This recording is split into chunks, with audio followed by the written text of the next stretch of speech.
Shalom saudaraku yang dicintainya tanpa syarat, yang dikasihinya tanpa batas, dan yang diberkatinya tanpa sebab.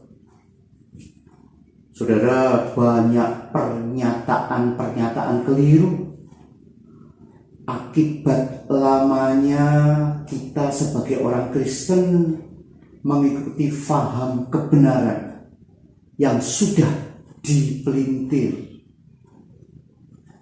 yang kelihatannya menghormati Tuhan, tapi pada kenyataannya itu menunjukkan pandangan yang keliru tentang Bapa surgawi kita. Bukankah banyak orang mengenal Yesus sebagai Allah di luar diri mereka? Mereka bisa ngomong bagaimana melihat dia berjalan di atas air dan menyaksikan dia membangkitkan Lazarus dari kematian. Mereka juga ada saat ribuan orang diberi makan sampai kenyang hanya dengan bekal makan siang anak kecil.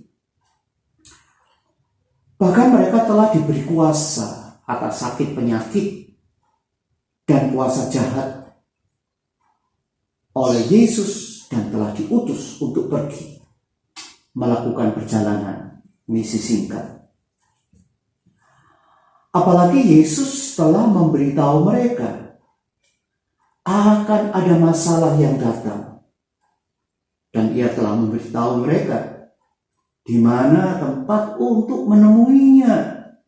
Matius 6:32 katakan, akan tetapi sesudah aku bangkit, aku akan mendahului kamu ke Galilea.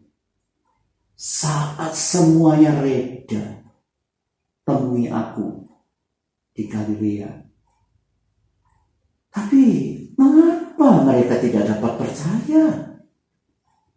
Mungkinkah bahwa orang-orang tersebut sangat berakar dalam keagamaan, sekalipun telah bersama dengan Yesus lebih dari 3 tahun? Atau karena mereka dibesarkan di bawah hukum Taurat Musa?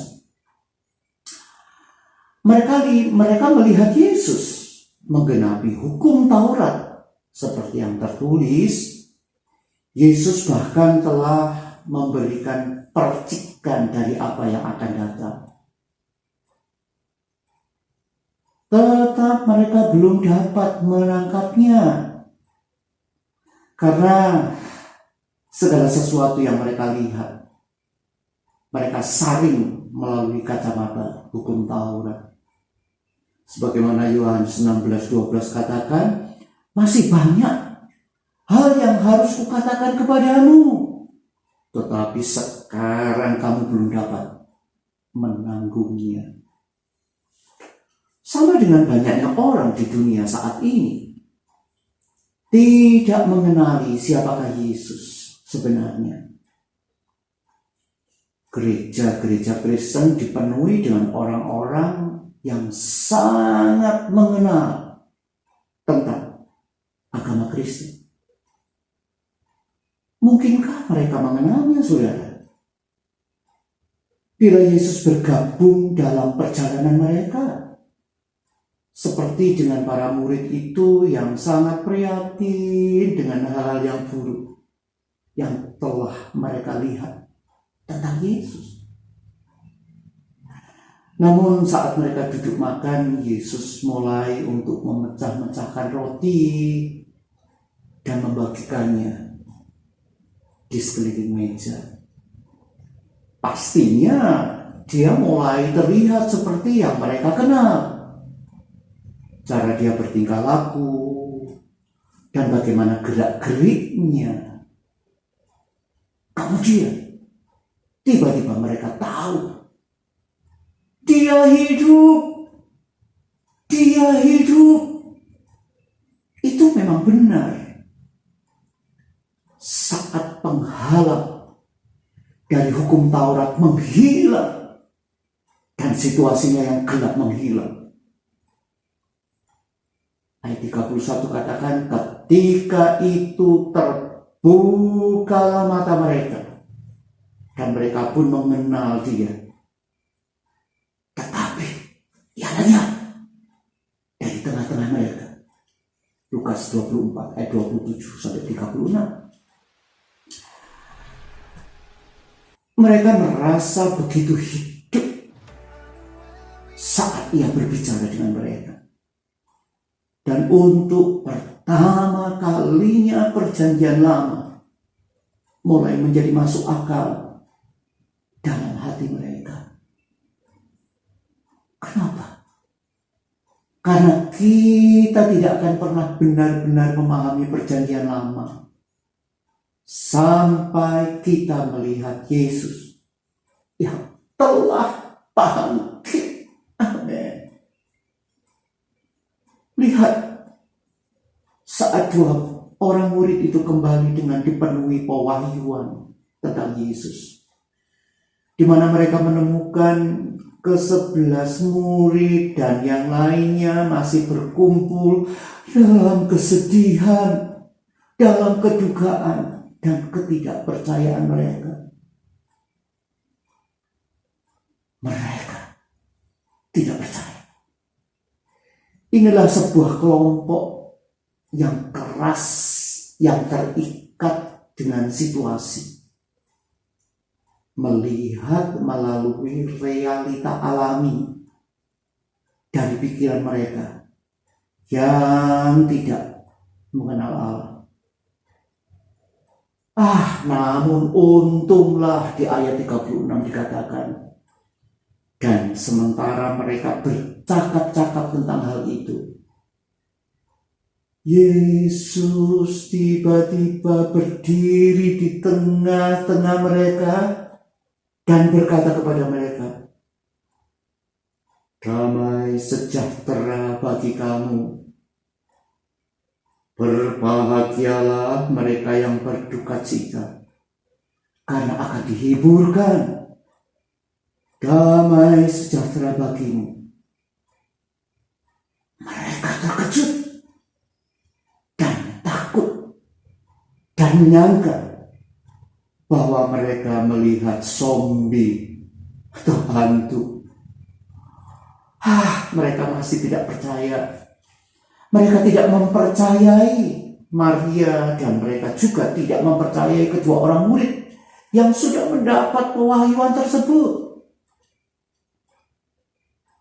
Sekarang Yesus sendiri berdiri di hadapan mereka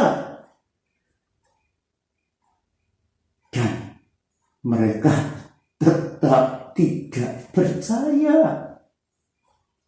Mereka dibutakan oleh hukum Taurat, dibutakan oleh rasa takut, dan dibutakan oleh situasi sekitar.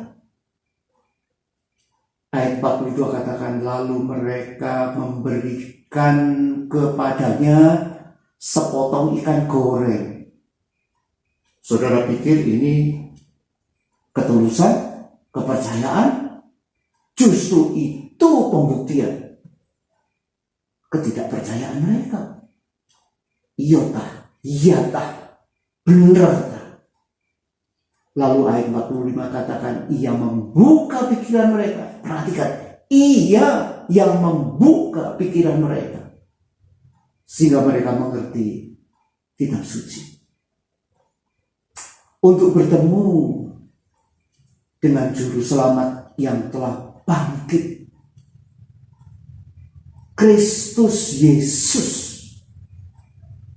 yang telah membayar lunas di atas kayu salib, telah menanggung dosa-dosamu dan dosa-dosaku, yang telah menanggung sakit penyakit kita, di mana dia menjadi miskin supaya kita menikmati berkat dan otomatis menjadi berkat.